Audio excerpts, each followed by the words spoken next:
Shalom Bapak Ibu yang terkasih dalam nama Tuhan Yesus Kristus. Kembali lagi bersama saya di channel Yata Official. Pada video ini kita akan mereaction satu akun. Dan nanti ada beberapa sih video-video lainnya juga dari akun berbeda. Tapi ada satu akun yang memang saya soroti, yaitu dari akun officialnya GKJ Jambean. Nah, mungkin kalau ada kalian yang tahu nama gereja ini, GKJ Jambean Sragen. Berarti ini di Sragen.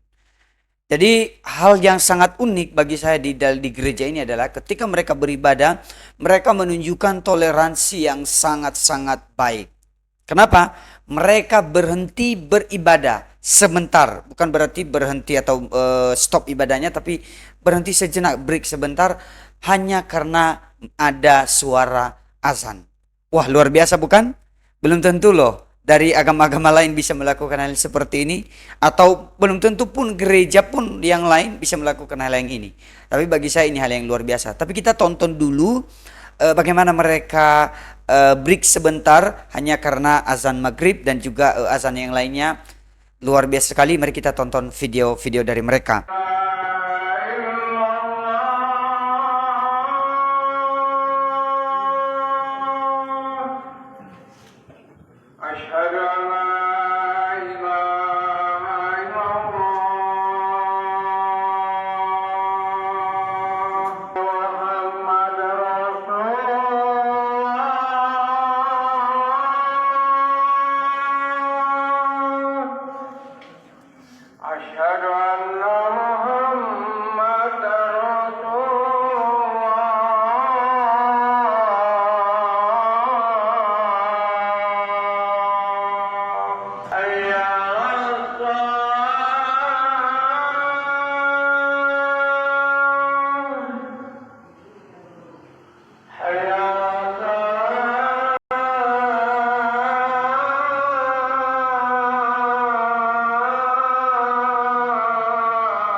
instrumen lah.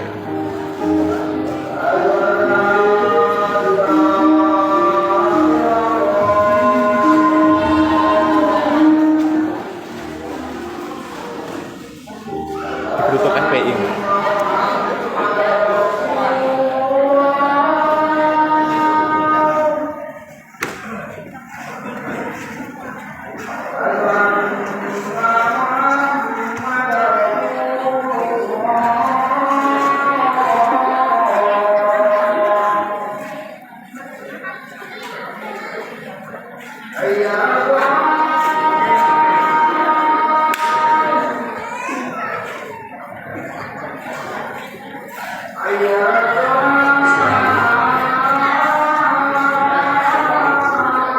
Ya, seperti apa yang sudah kita saksikan tadi, ada dua ya.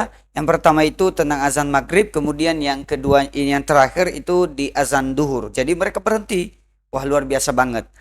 Suatu hal yang layak untuk diberikan pujian lah bagi gereja ini, karena mereka bertoleransi dengan luar biasa. Sekali lagi nama akun mereka kalau di TikTok GKJ Jambean Sragen. Nanti saya tulis di deskripsi atau di bawah sini.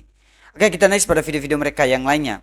Teman-teman GKJ Jambean, hari ini kita sudah selesai acara baptis oleh Bapak Sadi dan Ibu Sadiem, dan ini didampingi oleh putrinya. Bernama siapa Mbak? Saya lupa. Mbak Triana. Ya, ini putra dari Ibu Sadiem dan Bapak Sadiem. Gimana Pak perasaan hari ini setelah dibaptis? Suka dan bahagia ya Pak ya. Puji Tuhan. Dan Mbak Tri ini rela mengantar sampai ke gereja sini ya. Gimana kata-kata atau pesan Mbak Tri untuk kedua orang tuanya?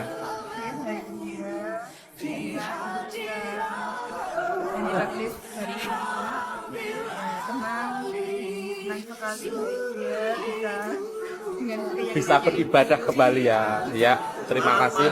Nama saya Satyato bukan Satyum. Iya, puji Tuhan, dan Gus Hajem ini adalah ini. Iya. Oke Mbak Tri, dan minta dukungannya terus agar kedua orang tua tetap dipelihara Tuhan, sehat selalu dan rajin beribadah semuanya. Tuhan Yesus memberkati.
Tentu pada video yang sudah kita saksikan tadi ada dua kejadian ya. Yang pertama tentang baptis dan yang kedua itu tentang orang menikah. Dan pada kedua momen ini satu hal yang unik. Tentu untuk toleransi kita tidak meragukan lagi gereja ini ya. Tadi di sebelumnya sudah luar biasa banget. Tapi hal yang uniknya adalah ketika ada orang dibaptis dari agama Islam masuk ke Kristen dan dibaptis di gereja ini. Pada video itu tadi kan ada keluarga yang beragama Islam yang mengantarkannya. Wah, keren banget. Ini jarang-jarang loh ada yang saya lihat seperti ini. Mungkin baru satu kali. Jadi kalau ada orang yang bagi mereka murtad, berarti harusnya itu berat ya bagi mereka. Itu nggak boleh. Bahkan itu dosa, itu haram bagi mereka gitu. Suatu hal yang memang nggak boleh.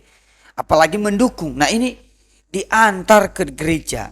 Yang kedua soal datang ke pernikahan. Memang kalau untuk hal ini sih bagi saya sangat banyak saya menemukan orang yang beragama Islam datang ke gereja kalau ada ibadah pemberkatan nikah. Dan satu hal yang sebenarnya saya kagumi ya, mereka tetap mempertahankan toleransi mereka yang teman-teman kita dari agama Islam ini. Walaupun beberapa ajaran tertentu dari beberapa mereka atau pemimpin-pemimpin seperti Ustadz Abu Somad dan juga ada beberapa ustadz yang lain yang menyuarakan bahwa tidak boleh masuk ke dalam gereja, tidak boleh mengikuti ibadahnya. Bolehkah umat Islam mengucapkan selamat Natal? Ketika engkau mengatakan selamat Natal, maka konsekuensinya 4. Pertama, kau berarti mengatakan Yesus anak Allah yang tunggal. Haleluya. Yang kedua, berarti kau mengatakan dia adalah mati di palang salib. Ketiga, berarti dia lahir tanggal 25 Desember. Itu tak sesuai dengan ajaran Nabi Muhammad sallallahu alaihi wasallam. Saya kan cuma di mulut aja Pak Ustaz. Hati saya kan nggak meyakini itu. Lain di mulut, lain di hati, apa namanya? Jelas bahwa hukum mengucapkan ucapan selamat, ingat baik-baik, mengucapkan ucapan selamat pada agama lain di luar keyakinan kita, dalam keimanan kita sebagai muslim, itu tidak diperkenankan. Haram hukum yang mengucapkan selamat, misalnya A, selamat B, yang dalam selamat itu ada unsur pengakuan. Awas, ada unsur pengakuan, ada din selain Islam, atau agama yang dibenarkan selain Islam. Itu adalah wilayah keyakinan iman kita. Sebetulnya sama aja. Yang bukan Islam pun, non-muslim pun meyakini kepercayaan dia yang benar. Jadi sebetulnya itu keyakinan standar setiap pemeluk agama. Itu indah sekali, ya, indah dalam Islam itu. La ikraha fid din. Baik, tidak ada paksaan dalam agama. Kita nggak boleh paksa orang. Tapi kita pun tidak boleh mengikutkan keyakinan kita pada keyakinan orang lain. Nah, ada yang bilang boleh masuk tapi nggak boleh ikut. Nah, sedangkan kalau dalam ibadah pemberkatan nikah, ya pasti ada puji-pujian kepada Tuhan, ada khotbahnya walaupun singkat, ya berarti mereka ikut dong. Nah, tapi luar biasa karena bagi saya ya secara orang sebagai orang Kristen, ya mau mereka masuk mau enggak, mau mereka ikut ibadah, bagi saya nggak apa-apa. Kalau iman mereka kuat, ya udah pertahankan aja imanmu. Gitu. Mungkin sama halnya ketika saya juga ketika ikut di suatu tempat dan itu mayoritas Islam dan juga ada doa-doa mereka, atau mungkin jangankan seperti itu. Kita mendengarkan suara azan aja ya. Ya udah, saya pun sebagai orang Kristen saya tidak pernah bilang, "Oh, saya mengikuti doa mereka nanti saya akan mualaf, akan menjadi Islam, iman saya akan goyah." Enggak.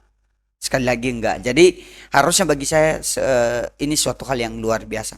Nah, yang saya perlu beritahu kepada kita di sini adalah tentang toleransi. Tentang toleransi ini sebenarnya menurut saya ada beberapa oknum dari pimpinan agama, secara khusus dari teman-teman kita yang beragama Islam, khususnya pribadi Abdul Somad ini. Walaupun juga ada beberapa yang lainnya juga, tapi saya soroti beliau.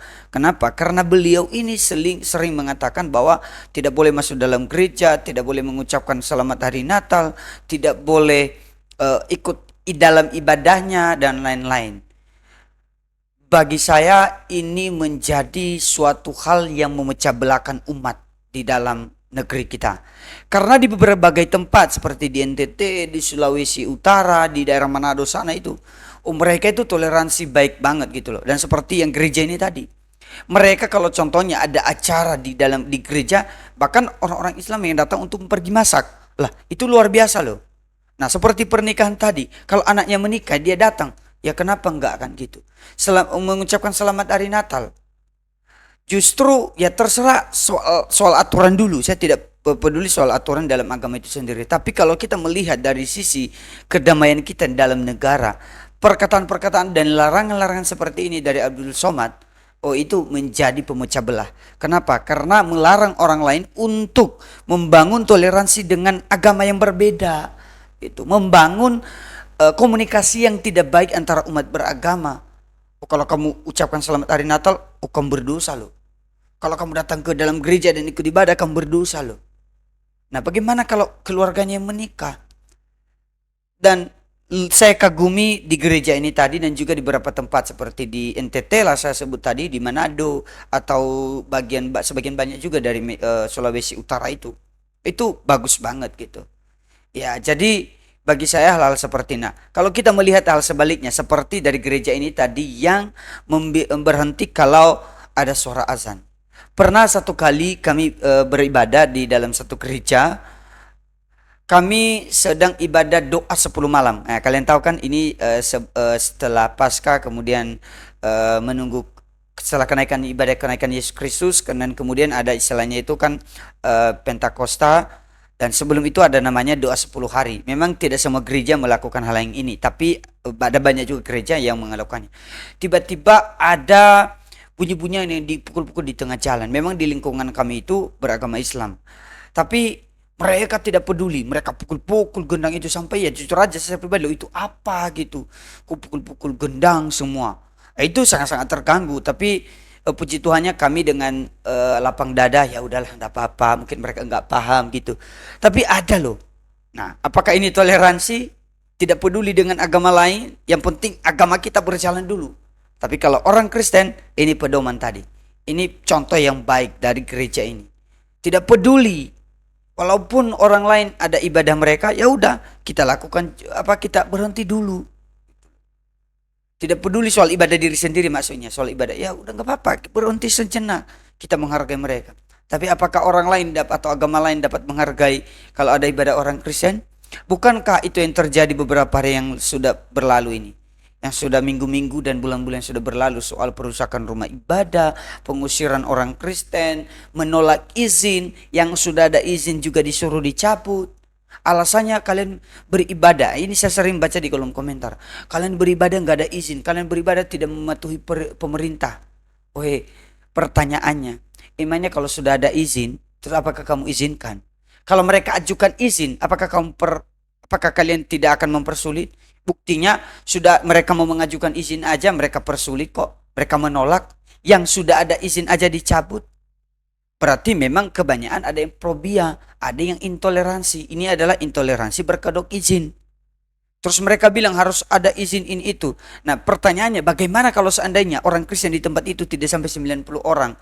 Dan bagaimana kalau tidak semua warga di tempat itu tidak rela menandatangani yang 60 atau 65 gitu, tanda tangan warga sekitar? Bagaimana? Karena tidak setuju. Maka orang Kristen sebenarnya mengalami diskriminasi. Gara-gara apa? Gara-gara orang-orang intoleran. Memang tidak semua, tetapi kebanyakan gitu loh. Nah, gitu. Tapi ya beberapa pemimpin agama juga ya akhirnya ada yang bilang lagi, Ustadz ya, kalau seandainya ada di antara kita yang mengizinkan pembangunan gereja, berarti kita berdosa. Oh, ini kan provokatornya ini. Makanya perlu ditelusuri penceramah-penceramah baik di dalam rumah ibadah, harusnya kalau ada yang seperti ini ya harusnya ditelusuri dan ditangkap aja gitu loh, supaya mereka jangan jadi provokator bagi umat beragama yang beragam di Indonesia ini. Ya baik Bapak Ibu, terima kasih untuk kalian yang telah menonton sampai selesai. Mohon maaf kalau terlalu panjang, tapi inilah isi hati saya dan komentar saya untuk video ini. Semoga kalian suka video kita kali ini. Kalau kalian suka, berikan like kalian. Silahkan berikan komen tanggapan kalian sebanyak-banyaknya di bawah. Saya menunggu tanggapan dari kalian. Sampai jumpa kembali. Tuhan Yesus memberkati kita semua. Shalom.